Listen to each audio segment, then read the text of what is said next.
got a band playing great music recorded, wonderful music for greeting. I felt great. Loved hearing that. Looking for Ellie, going to come up, and there she is. Right, colorful. How can I miss her? I had forgot. You forget. You're next, right? You're next. I was greeting people. It's the funnest part of the day. I love greeting folks. Have you noticed that he's happier than ever today? Yeah, and he wants to go ahead very quickly. Do you know why? He's leaving on vacation. It's afternoon. See? Okay.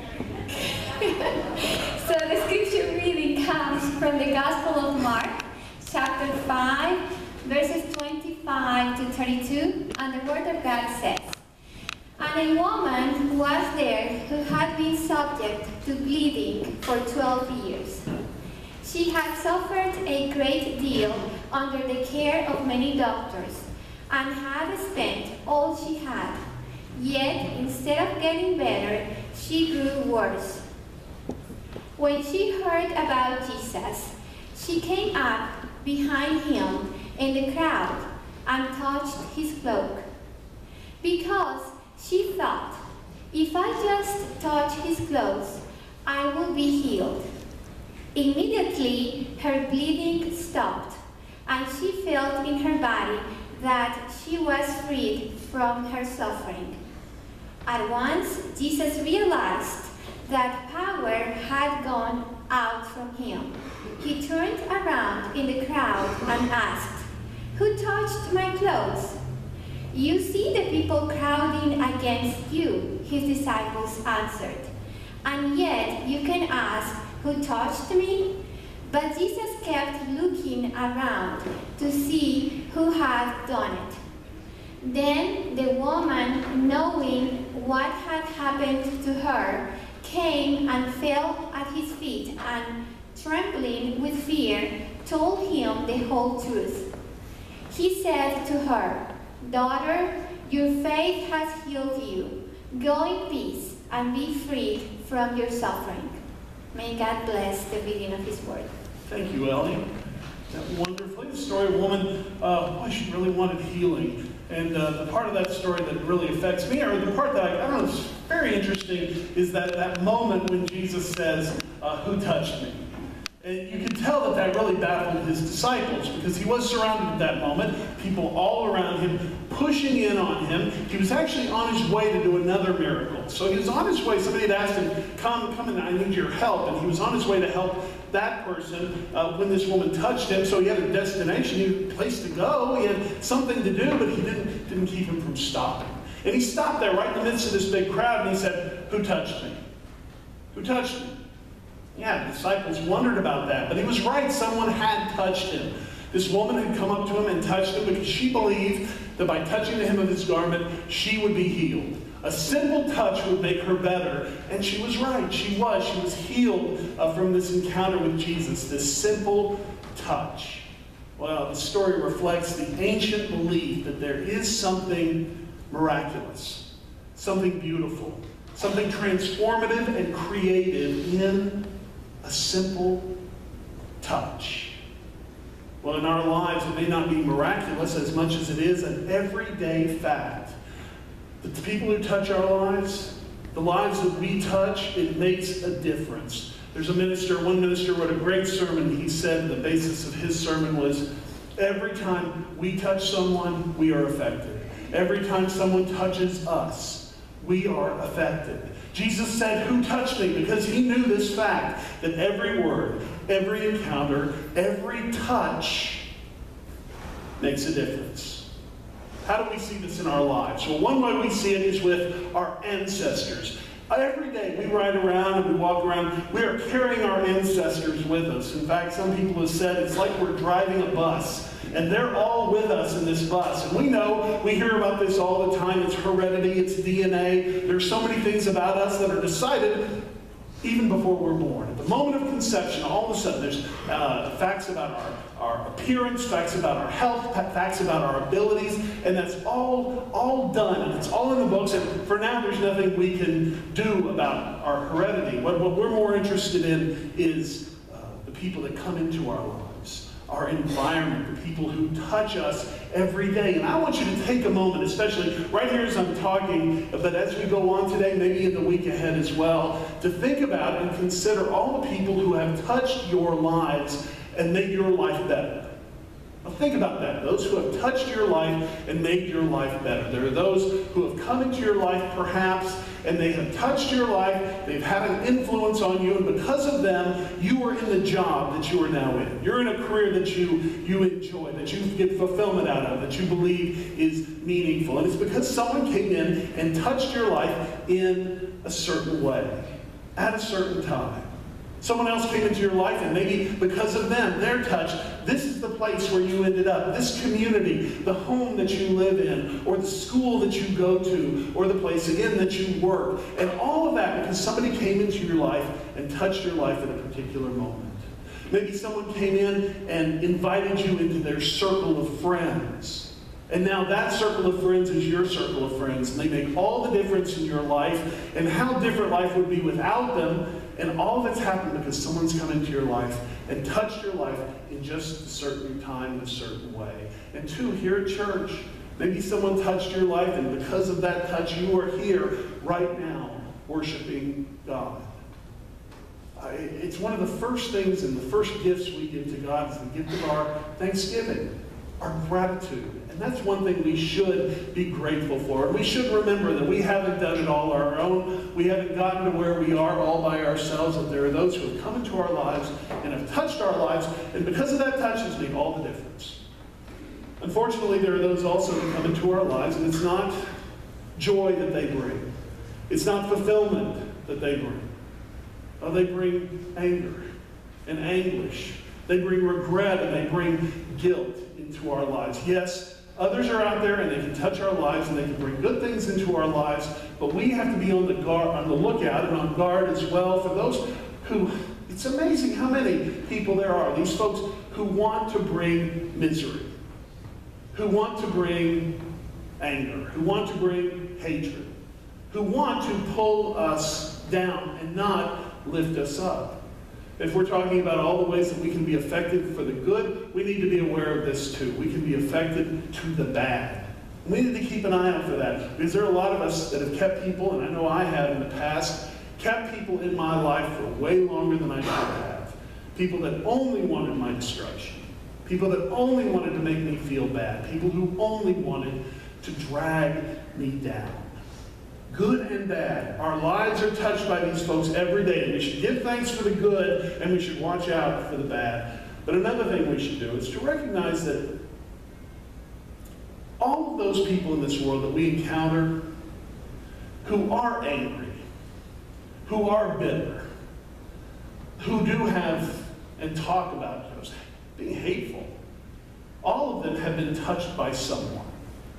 In other words, there is a reason that they feel and that they act the way that they act. And it's something we should keep in mind, because I think it can help us to understand these people and to be able to help them and minister to them. For instance, there's a young girl, and she's going off to school. And when she gets to school, she is just a tightly little wound bundle of anger and misery. And every person that she encounters, she infects with that. And we look at her and see her, maybe we're her teacher, we look and see, we wonder about that. Who has touched this child?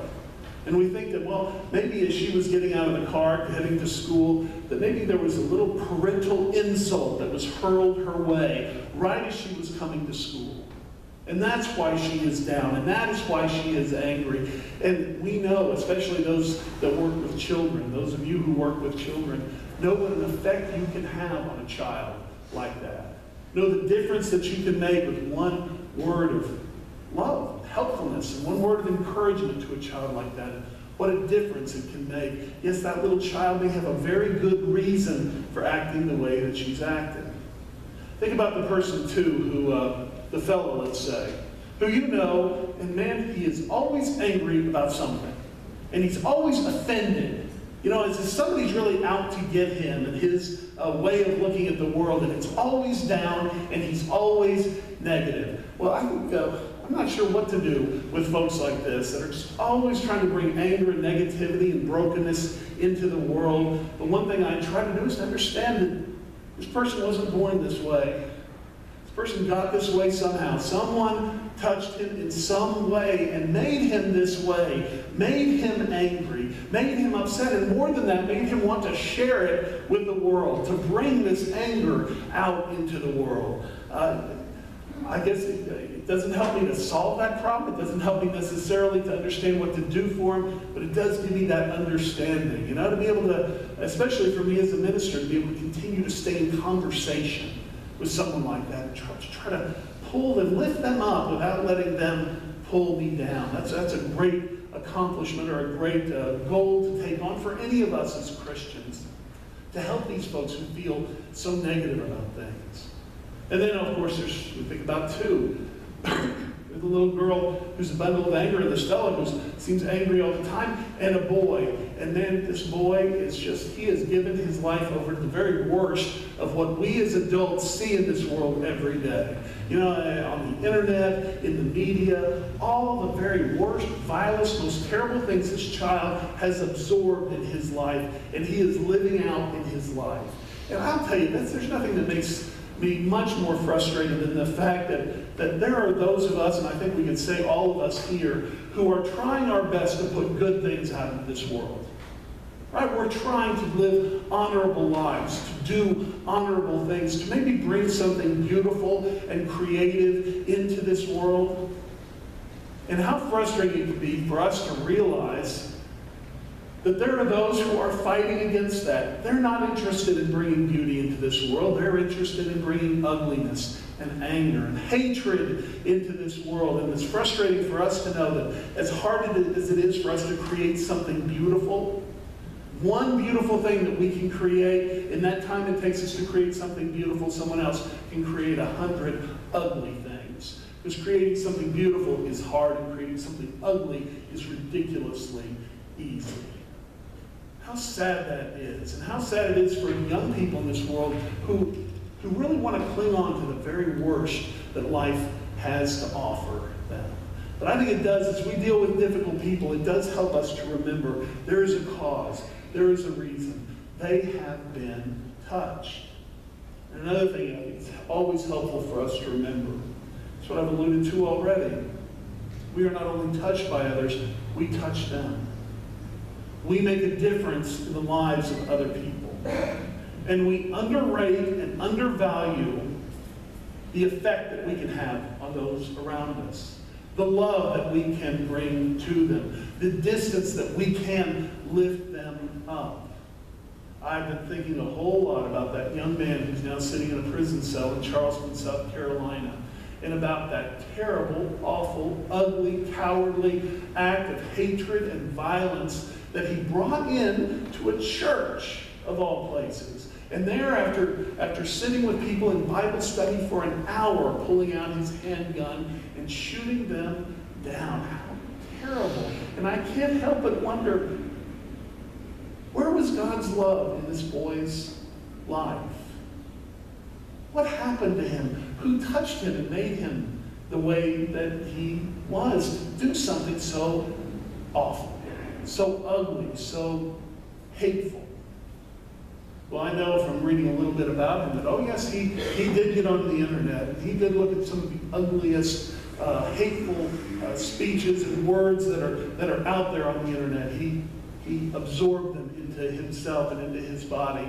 There's some fat, middle-aged, ugly, cowardly man out there spewing out his hatred onto the internet, trying to get some young person with nothing to lose to do an act of violence. That's exactly what that person who was writing that was out to do, and he found him. He found this person who should have known better, absolutely, but who was impressionable enough to do this awful act of hatred. And that person touched this young man. And it may not have been the reason he did it, but it was a part of many things that came into this young man's life. I can't help but think, too, as this young man was touched by our society. And by the way, in our society, whenever an issue comes up, particularly a racial issue, but political issues as well, we immediately are in two sides and two opposing camps. And that's all right. It's okay to disagree with each other about politics and about issues. It's okay to hate injustice when we see it and believe that our side is the just side. It's okay to hate the injustice we perceive in others. But it's not okay to hate the people. And that's what we hear over and over, and that's what this young man heard over and over in this country. It's not just the hatred of injustice in this country, but the hatred of the person whose views I oppose. And he heard that over and over and over, as we all do in our lives. I wonder, that's about all I know about the young man, but I wonder, did he grow up in a church? If he had, and he had the touch of a church, would that have made a difference in his life? What about when he dropped out of school? Was there a teacher that reached out to him that tried to touch his life, tried to bring him back into school? Was there a friend? Was there a family member? Was there a school administrator who tried to make that difference in his life? I will never know the answers to that question, but I have a feeling that probably a week ago or 2 weeks ago now, it wouldn't have made a difference what you said to this young man. He was set on that course, and maybe even a month ago, it wouldn't have made any difference what anyone said. And perhaps even a year ago, he was already set on this course, and there was no changing him. But I can't help but believe at some point in his past, in his life, one word at the right time could have made all the difference. One word of encouragement. Or, hey, how about this? One word of accountability, saying, someone coming up to him that he respected, saying, what you believe is ugly. What you believe is wrong and what you believe is hateful. Don't go down that path. It's not the path that God wants for you. One little word of love, one little word of accountability. And who knows, 5 years ago, or 4 years ago, 3 years ago, it could have made all the difference. Friends, what we do matters. When we come into the lives of others, it matters. And nowhere does it matter more than when we come into the lives of young people. And of course, that's something we have the opportunity to do here in church all of the time. Many of you here are work with young people professionally, and there is no time in someone's life that you can have more of an impact on them than when they are young, especially those early teenage years, especially those years, to be able to have an impact on young people by giving them that word of encouragement that they need at just the right time. But it doesn't matter if we work with young people or not. We have that opportunity every day as our lives touch other lives, as we encounter other people. We have the opportunity to make a difference in this world. And so right now, this world may be waiting for something from you. Right now, the world and God may be waiting for one act of kindness from you. One particular act of kindness. One word of forgiveness from you. Maybe that's what the world is waiting for. Or simply, someone needs a pat on the back, and the world is waiting for that. And the world is holding its breath. Not waiting for you to do some grand act, heroic act, but simply waiting for your simple, your quiet, and your loving touch. There is a statue in Rome my brother told me about when he visited. He said the statue, you look at it, and the statue is a statue of a saint, and it looks all normal. One foot is forward, but the foot is gone. The toes are all gone off the foot, but not broken off, all smooth, as if the sculptor intended it that way. And they say that what has happened is that sculpture is 1,300 years old. And the pilgrims come through that area, and as they come, they kneel down at that sculpture and they kiss the sculpture's toes. And over 1,300 years, the gentle kisses of the pilgrims have wiped away those toes. They're now gone.